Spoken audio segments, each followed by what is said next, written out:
બોલો જય માતાજી। મારા ભગવાન કે છે કે હું નાનકડા વડલાના પાંદડા ઉપર સૂતો હતો, મારા મનમાં વિચાર આવ્યો કે મને આ પવનની સાથે મને તાણી જનાર કોણ છે? આ પવનની સાથે મને આ લઈ જનાર કોણ છે? ત્યારે જે બ્રહ્માજી આકાશવાણી થાય છે અને આકાશવાણી મને ઉદ્દેશને કહે છે, હે વિષ્ણુ, આ બધામાં હું જ છું। હે વિષ્ણુ, આ બધામાં હું છું। એ હું છું કોણ? એને શોધવાની છે।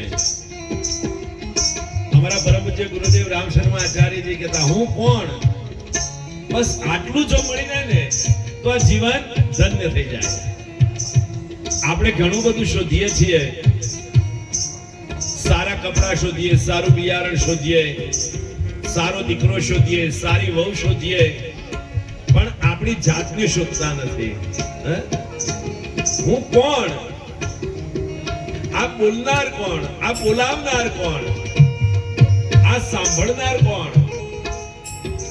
આપણે જમીએ છીએ એ જમેલું પચાવનાર કોણ?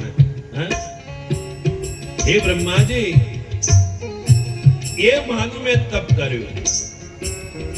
આકાશવાણી થઈ, તપઃ તપઃ તપઃ, તપ કરો તપ કરો તપ કરો। અને ભગવાન નારાયણે તપ કર્યું, માને ઓળખ્યા અને એ માં એની વ્યાખ્યા બ્રહ્માજીને બતાવી।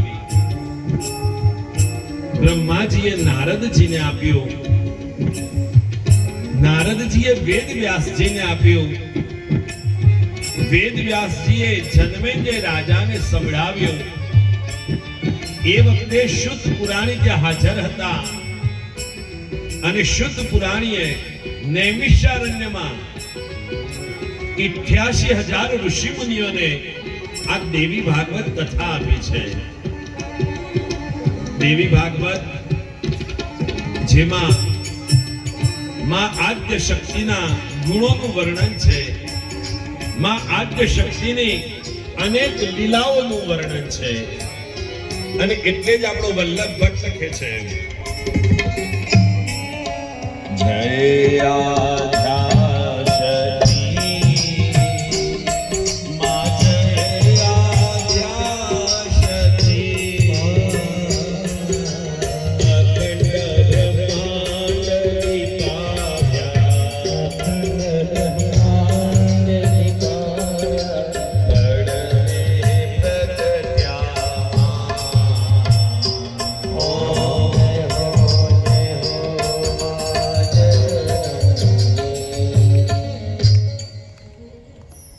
જન્મેજય રાજાને વેદ વ્યાસજી જ્યારે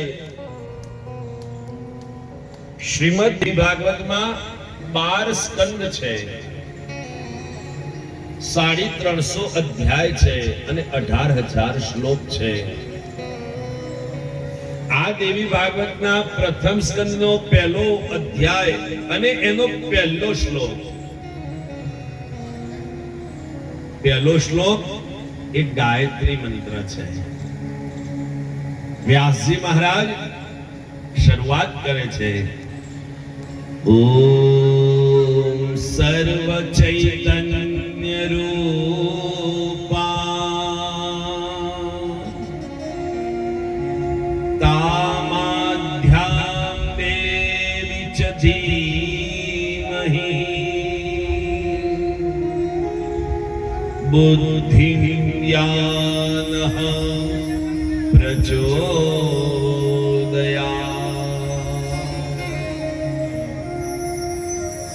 દેવી ભાગવતના મહાત્મ્યમાં પ્રથમ માંગ્યું છે કે હે માં આદ્ય શક્તિ, તમે મારી વાણીને અલંકૃત કરો. અને દેવી ભાગવતના પ્રારંભમાં પહેલા સ્કંદના પ્રથમ અધ્યાયના પહેલા શ્લોકમાં હે માં ભગવતી, સર્વ ચૈતન્ય રૂપા, બધે જ માં છે. આ જગતમાં એવી કોઈ જગ્યા નથી કે જ્યાં એ શક્તિ તત્વ ન હોય. ઓમ સર્વ ચૈતન્ય રૂપા, બધી જ જગ્યાએ ચૈતન્યના રૂપમાં માં બિરાજે છે. આપણા શરીરમાં પણ આપણે જોઈએ ને તો આ શરીરના એક એક છિદ્રમાં માં બિરાજમાન છે. સામાન્ય એક વસ્તુ તમને કહું, આ તમારી આંગળી છે, એ આંગળી તમે જાતે આમ હલાવી ચલાવી શકો છો, પણ આ આંગળી હલતી બંધ થઈ જાય તો ના, આપણી આંગળીમાંથી ચૈતન્ય શક્તિ માં જગદંબા ત્યાંથી અચેતન થઈ ગયા છે. ગઈકાલે મેં કહ્યું હતું ને કે આ તો ગરબો છે, 5 તત્વનો આ ગરબો છે. હરે ગરબો અંબાશી રે ઘૂમ્યો રે ગમર, ગરબો રે અંબાશી રે ઘૂમ્યો રે ઘૂમતો રે. આ બીજા કોઈ ગરબાની વાત નથી હો, પેલો માટીનો ગરબો લઈએ છીએ ને એની વાત નથી કરતો. આપણા હૃદયમાં એક ગરબો છે, આમ હાથ મૂકો તો ખબર પડે, ધબક ધબક ધબક ધબક થાય. આપણા શરીરમાં આ 5 તત્વનો ગરબો છે. એ ગરબામાં આત્મા રૂપી દીવો છે. એ દીવો કોણે મૂક્યો? અંબાએ. ગરબો અંબાશી રે ઘૂમ્યો રે કમર, ઘૂમતો રે. ગરબો હે ગરબો હે ગરબો અંબાશી રે ઘૂમ્યો રે કમર, ઘૂમતો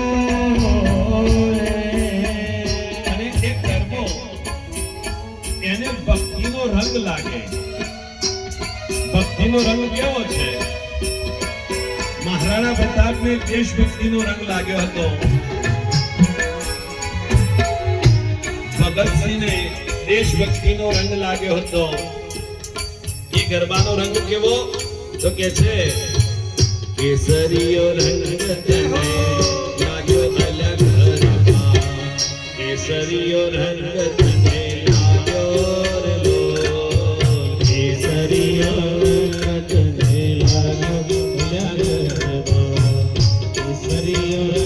Thank you.